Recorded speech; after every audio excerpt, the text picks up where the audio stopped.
Денежная помощь, на которую я сейчас живу в Испании, составляет 350 евро в месяц. Реально ли прожить на эти деньги? Что можно покупать беженцу и какие есть запреты? Об этих и других финансовых вопросах прямо сейчас.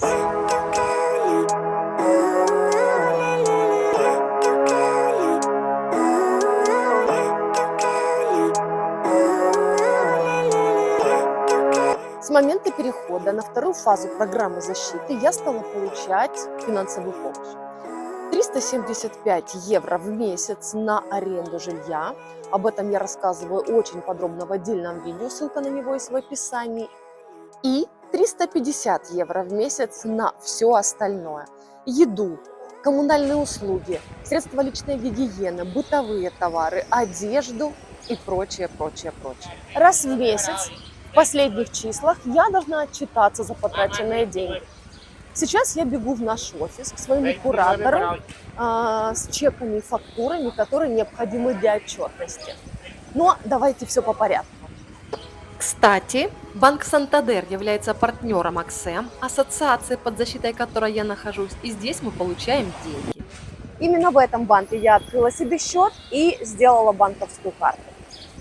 Вторая фаза программы защиты предусматривает получение финансовой помощи, а также полную самостоятельность в решении абсолютно всех вопросов. Об этом я рассказывала в отдельном видео, ссылку найдете в описании.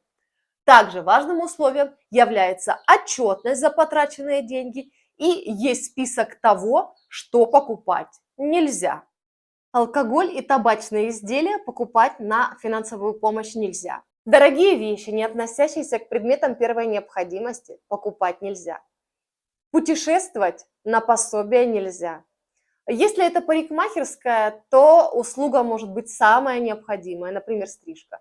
Мелирование я сделать не могу. Если необходим мобильный телефон, купить можно, но самый бюджетный iPhone я купить не могу. Если необходимо транспортное средство, то это также может быть самый бюджетный велосипед. Электросамокат в категорию покупок на финансовую помощь не попадает. Ну и так далее и тому подобное. Покупать продукты и необходимые вещи я могу только в том регионе, где живу, в провинции Кадис. И важное дополнение. Эти правила установлены нашей ассоциацией АКСЭМ. И именно в городе Херес-де-ля-Фронтера. Скорее всего, что в других регионах и других ассоциациях правила будут другие. Но общая схема программы защиты примерно одинаковая во всех ассоциациях. Правила вполне адекватные, согласитесь. Но первый месяц было непросто. Как понять, где же бюджетная группа товара, а где нет? Попадает ли косметика в предметы первой необходимости? И как, в конце концов, выпить чашку кофе в кафе, ведь за нее тоже нужно отчитаться. Плюс ко всему этому чеки и фактуры, где должно быть указано твое имя и все данные. Но сложно было только первую неделю, потом к этому привыкаешь. Покупать продукты можно в любом супермаркете города. Carrefour, Lidl, El Campo, так называется здесь привычный нам Ашан. И популярная испанская сеть Mercadona. Обзор на цены в этом магазине есть в отдельном видео. Чаще всего я покупаю продукты именно здесь. Один из супермаркетов торговой сети Меркадона есть рядом с моим домом. Но самое главное, здесь, именно в Меркадоне, самая простая отчетность. Я зарегистрирована на сайте этой торговой сети и достаточно просто чека о покупке. Фактуру с моими данными брать не нужно. Что же из себя представляет это пугающее слово «фактура»? Здесь у меня собраны все документы, которые я понесу для отчетности. Сейчас я вам их покажу, и уверена, станет все понятно.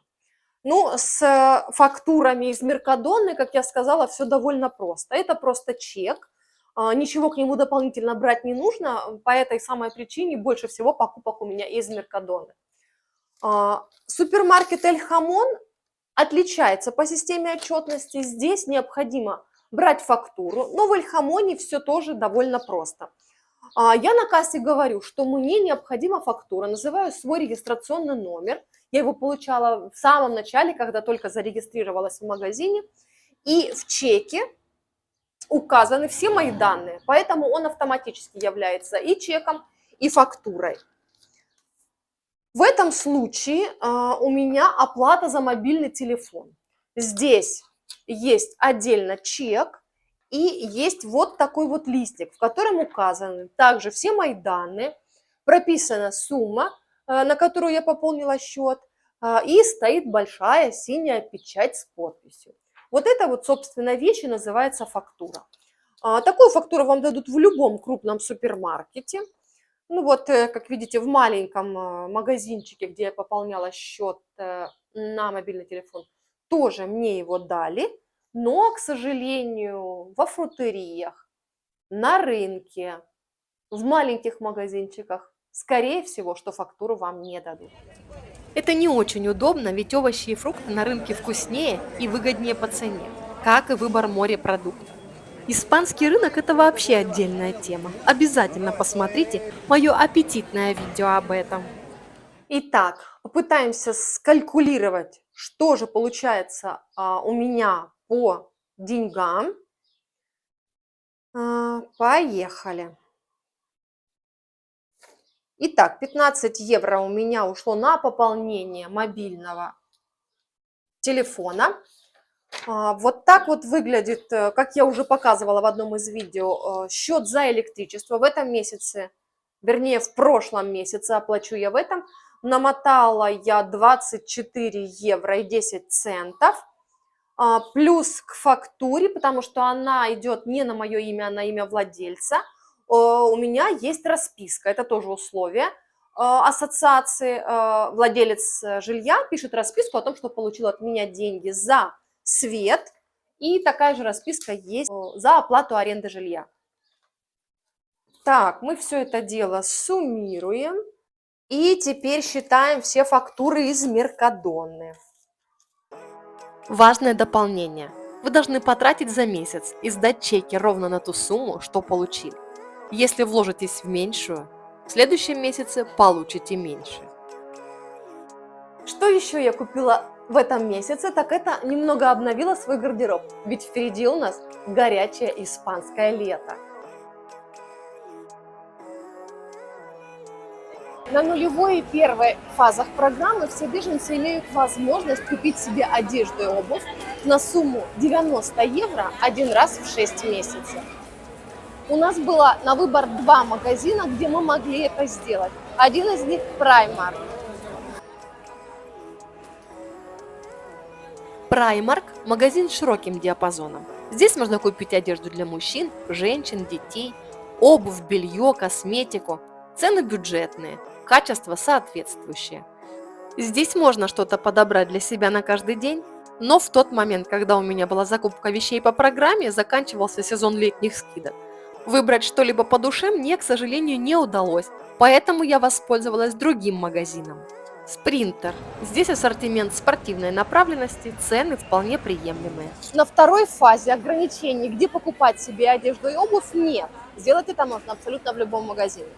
В этом месяце я порадовала себя сарафанчиком от Зары и шортами и рубашкой из Бершки. Моя покупка получилась на сумму 70 евро. Фактура на одежду выглядит примерно так же, как и в супермаркете Эль Хамон. Это чек, который одновременно является фактурой. Здесь указаны все мои данные и стоит печать. И в Заре, и в Бершке чеки выглядят одинаково. На продукты, оплату электричества, мобильного телефона в этом месяце у меня ушло 280 евро. Я не платила за воду, это я буду делать в следующем месяце. И также газовый баллон я куплю в следующем месяце. Это все мои покупки за май 2023 года. В среднем 200-250 евро каждый месяц у меня уходит на продукты. Плюс электричество, вода, мобильный интернет.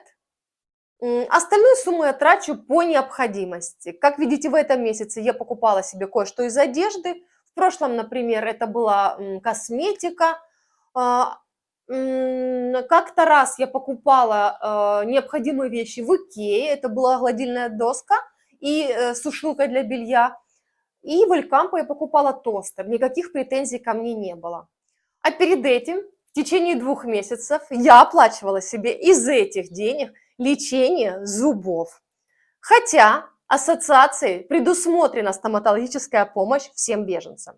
Какая именно и почему я ей не смогла воспользоваться, смотрите в отдельном видео.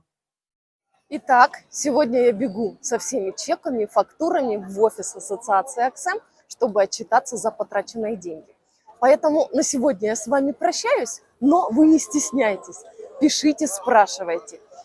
Я постараюсь ответить на все вопросы относительно программы защиты, если, конечно же, знаю на них ответ.